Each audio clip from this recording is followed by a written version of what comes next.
Hey peeps, this is the first video in what I think will be a bit of a series on this channel. I have, oh my gosh, so many thoughts on this, so many things that I want to share, and so many things that I think are reflective of witchcraft in a magical practice within this discussion.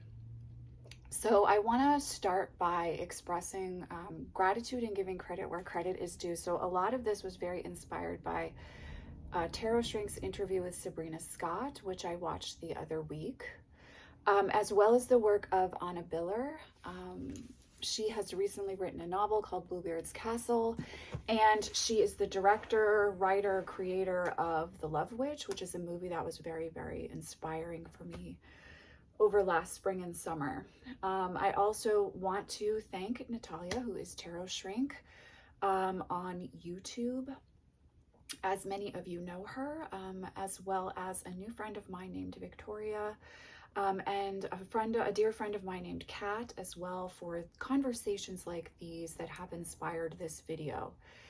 I also want to thank all of you, because the #1 request that I have ever received in the entire lifetime of my online presence as a healer, a witch, a priestess, a tarot card reader, a psychic medium, is, can you show me how to do your makeup the way that you do it?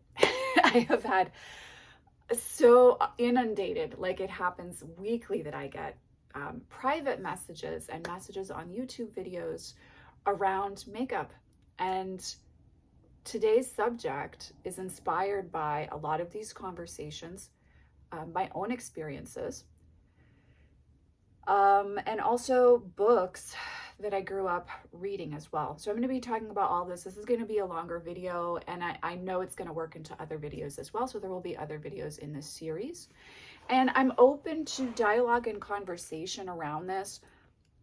I think what I'm no longer open to around this topic is shaming for choosing to work glamour magic and choosing to embrace a red lip, to be completely honest. So, but I'm very intrigued by the conversation and the dialogue around this, around what it means to embrace your femininity, what it means to engage in glamour magic, which is what I consider makeup and fashion and aesthetic, whether that's vintage glamour or Gothic aesthetic. I bridge the gap between both of those in my personal life and how I choose to present myself.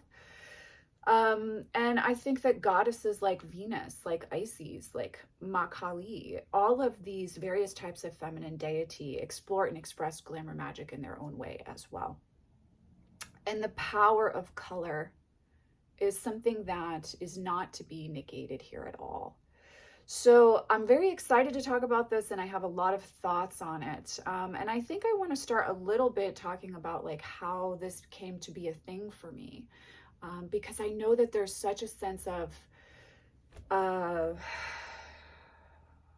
what comes up a lot, what I have noticed a lot in conversation with men and women, is that people feel uncomfortable when you're in your power, and they'll often find something tangible to say, well, because you're engaging with that, you're not being truthful, or you're working in cahoots with the patriarchy. You're not a feminist, is something I hear as well. And so we're going to talk about some of those things and definitely dive into that. But I want to start with how I came to love glamour magic and how it really is my first foray into witchcraft and into embracing a life that's led by the sacred feminine, which I do truly feel is my life's purpose, is walking a path that's very much in alignment with what I consider the sacred feminine to be, and then sharing that with others, whether that's through the use of my gifts as a priestess or just through energetic connection. Because first and foremost, I do consider myself an energetic witch, and I consider myself very proficient at glamour magic. So yeah, we're going to be talking about that in subsequent videos kind of the brass tacks aspects of those things. But in this video, I just want to talk, you know, it's funny because I'm going to get into the history piece in a second. This is going to be a chatty video again, guys. I started wanting to do this video. Number one, I watched that interview and I was very much like, oh my God, we don't talk about glamour magic. Those of us who are proficient at it really face a lot of judgment. And so then I also received Bibliomancer's new book on the spectral visions of romance, talking about Gothic romance and the covers of those. And so I was going to do a video on these two books by Bibliomancers, which I recently purchased from a lovely bookstore out west. But it's become this. So it's going to be all the things, and there will be other videos as I've said on this topic. So you might want to grab a cup of tea, a glass of wine, something to sip on, something to snack on, so we can chat for a little bit together. So I want to dive into my history with this. So I was raised for the most part in a religious cult. Women were considered to be very fallen, very much in alignment with sin and with Satan, the devil. And so my clothing was measured, my hair was measured. Women were not allowed to wear makeup, or if they did, it had to look very natural because it was considered leading men into sin and in alignment with the work of dark arts, in alignment with the energy of Satan. So from a very young age, I was aware of, especially as I moved into my teenage years, I was very aware of the effect that my energy was having on people in my life. And I will be very honest, particularly the men in the Kingdom Hall or the church where I grew up in. My father and I had a lot of meetings with what are known as the elders, which was a body or group of men who met with my father and I to expressly inform my father that men were having impure thoughts about me, and that because of this, my clothing needed to be up to here and needed to reach below my knees, and I had to wear nylons, couldn't have exposed skin. All of this is part and parcel with the patriarchy, which I do believe is a thing. And it's also very much part of religion in these extreme forms, right? There's an intent to control that happens here, okay? And so I had this experience growing up, but at the same time, while I wasn't allowed to watch new movies or read books that were considered romance or too extreme in either way, right? I was allowed to watch old movies, and I was allowed to read Victoria Holt. As long as I could get away with a cover that wasn't too raunchy or risque, I could read Gothic romance. And of course, Wuthering Heights, of course, Jane Eyre, anything like that, I was able to get away with reading. So I was dealing with this very disempowered feminine, you asked for it, patriarchal mentality. But I was also kind of having this subversive little thing that was happening underground that I could hide in plain sight, if you will. So, and what I really found with the women I was watching on camera, women like Betty Davis, check out the movie All About Eve, if you want kind of a glimpse into this world of not only film noir women, but also like empowered women exploring storylines and themes of their day, okay? So movies like All About Eve, the movie The Women,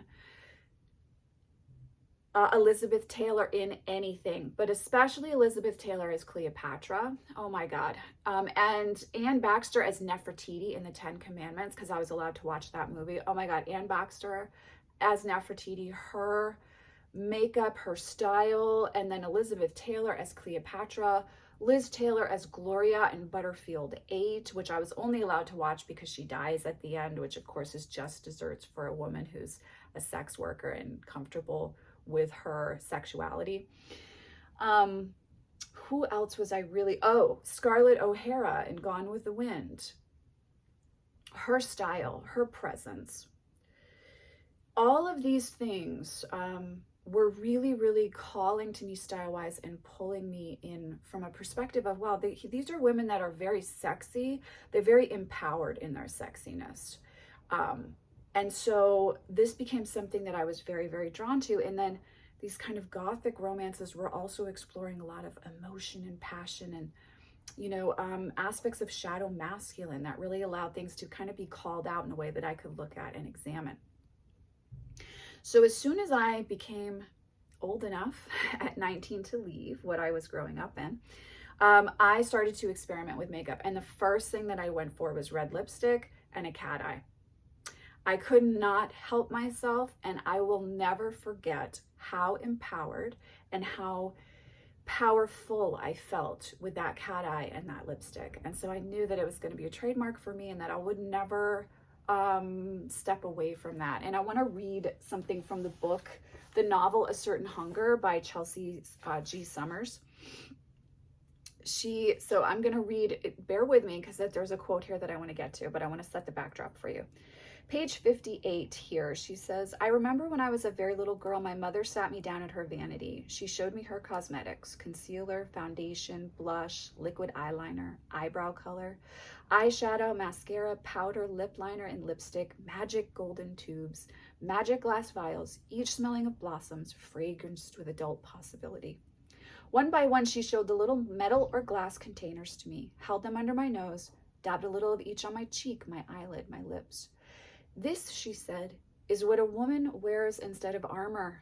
You put on the right makeup and you look invincible. You feel like a warrior. You will still be a woman, but you will wear this on the outside so that on the inside you will stand as tall as a man. Do you understand?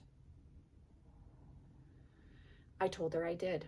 Your place is wherever you want it to be, Dorothy. You can work at home like mommy or you can work outside like daddy. No matter what you do, be excellent at it and always look your best.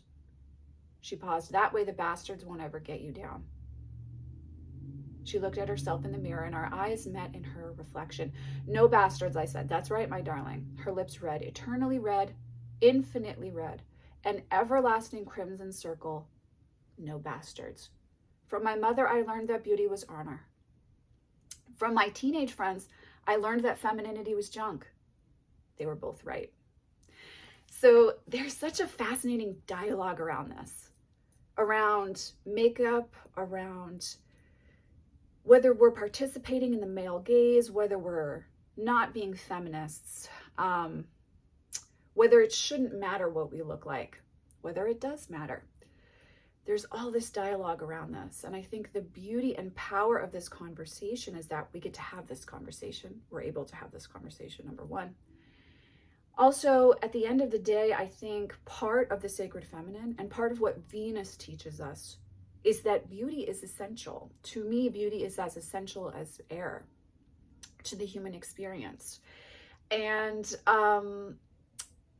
beauty is individual for each and every one of us. For me, it is red lipstick. It is a beautiful black dress. It is being bitten by a vampire in a Gothic castle at midnight, you know, like for me, those things are beauty. And so I want to welcome them into my experience. And I feel more empowered when I have my drag on, if you will. I feel more empowered when I have a really great wide pant like Jean Harlow would wear on. I remember the first time I put a wiggle dress on, I think I was probably about 21. And how I felt so sexy in that dress. And I felt so empowered. I felt so good about myself. I wanted to be a presence. I wanted to be a part of a conversation, right? Like I felt like I was able to bring my best self to the table in that wiggle dress with that red lipstick on. And I also felt like it gave me permission to be sexy and to be sensual. Because one thing that I can say I discovered no matter what I was wearing is that I was being looked at. So I think that there's a sense of, I can claim my power in this experience. And to me, that is what glamour magic is at its core. It's an ability to work with what you naturally have to create an experience, to create, yes, at times a persona, and to be truly empowered. That is really what glamour magic is to me. And I think women like Anna Biller, especially in this book, she really looks at all the different angles of what women find to be beautiful, what it means to be empowered as a woman, and how we can participate in the patriarchy and the male gaze, whether we mean to or not, and what we bring to the table in that discussion. And over the years, I've found it very fascinating. I've had men and women, and actually a lot of this came up because of some conversations I was having with friends, you know, who were encouraging me to share a little bit more in my social media. And I had such a fascinating exchange with a few men, but most especially women, I have to be very honest, over the last few years of being very derisive around the narcissism and egotism of selfies. And also had a conversation with some younger men in my life. I have the privilege of having a dear friend who has boys who, well, gosh, they're 18 and 21 now, but I think when we were having these conversations, they were probably 15 and 18. And just hearing from their perspective, natural beauty, and that you're selling false goods if you wear makeup. You're selling false goods if you don't look a certain way when you are naked, from their perspective. These conversations were really interesting, and I think through them I tapped into a grid of shame that was really strongly placed upon me as a child. And a lot of my life's work is to uncover and release that grid and to assist others too as well. So these conversations are fascinating ones of, well, what does it mean to be a woman? What does it mean to be empowered? What does it mean to be a feminist? What does it mean to understand men? And what is glamour magic? So if you want to participate in this conversation and you feel conflicted about it, I really want to encourage you to read Dita von Teese's Your Beauty Mark. Not only is it a great Bible, it's a great place to start if you want to embrace a little more of finding your own eccentric glamour, of exploring vintage Hollywood styling, or even how to correctly wear a red lip. Yes, this book has this, but Dita also has some really fabulous perspectives on what it is to be a feminist and what it means to engage in glamour magic. Because she very much is a proponent of that. I don't know if she would call it that, but if you read this book, you really get a glimpse into her world and can see that. So this is a great place to start with that. And even the book, A Certain Hunger, has some great reflection on that. So if you're kind of exploring this, then I would definitely recommend Bluebeard's Castle, and I would recommend A Certain Hunger. I'd also recommend watching The Love Witch. I've been watching some and listening to some interviews with Anna Biller online. And she talks a lot about how even for her, the water is muddy around glamour and what it means to be loved for yourself versus what it means to feel a sense of pride and empowerment in how one presents oneself. And I think the Sacred Feminine is very open to this conversation. And I pulled these two images here because these are two of my favorite images of Kali and of Isis presented to us. And we can see here the use of, reds, blues, and blacks are my favorite. They're my favorite colors. They're my favorite tones.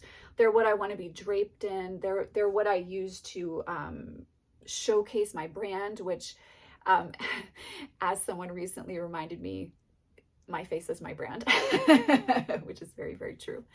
But when I think of these ways of presenting the Sacred Feminine, this beautiful sense of power, of sexuality, within the red lip, within the cat eye, right? These are two beautiful expressions of that. And this is not natural. I don't think that the way that we feel empowered as women and the way that we shift centuries of being held down by the masculine, by the patriarchy, is by disavowing what makes us feminine. We don't heal the feminine by becoming masculine ourselves. I think we have to find ways to love and honor the masculine and feminine within ourselves. and we all have those aspects.